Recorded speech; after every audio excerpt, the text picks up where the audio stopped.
কোরআন তেলাওয়াতের আদব হলো 11টা। বলেন কয়টা? 1 নম্বরে পবিত্র হয়ে কোরআন তেলাওয়াত করা। 2 নম্বরে কোরআন যখন সে পড়বে তখন আল্লাহর জ্ঞানের কাছে নিজেরে কি মনে করা? তুচ্ছ মনে করা।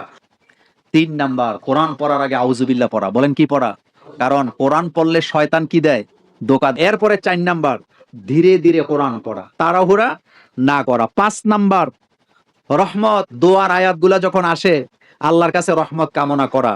শাস্তির আয়াত যখন আসে আল্লাহর কাছে জাহান্নামের আগুন থেকে মুক্তি চাওয়া। এরপরে 7 নাম্বার যেই জায়গার লোকেরা কোরআন শোনে না ওই জায়গায় জোরে জোরে কোরআন তেলাওয়াত আপনি করবেন না।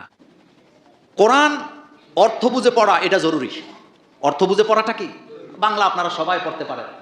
যদি আপনি প্রতিজ্ঞা করেন যে আমি যেই সূরাগুলি দিয়ে নামাজ পড়ি অন্তত সেই সূরাগুলি দিয়ে আমি কি করব?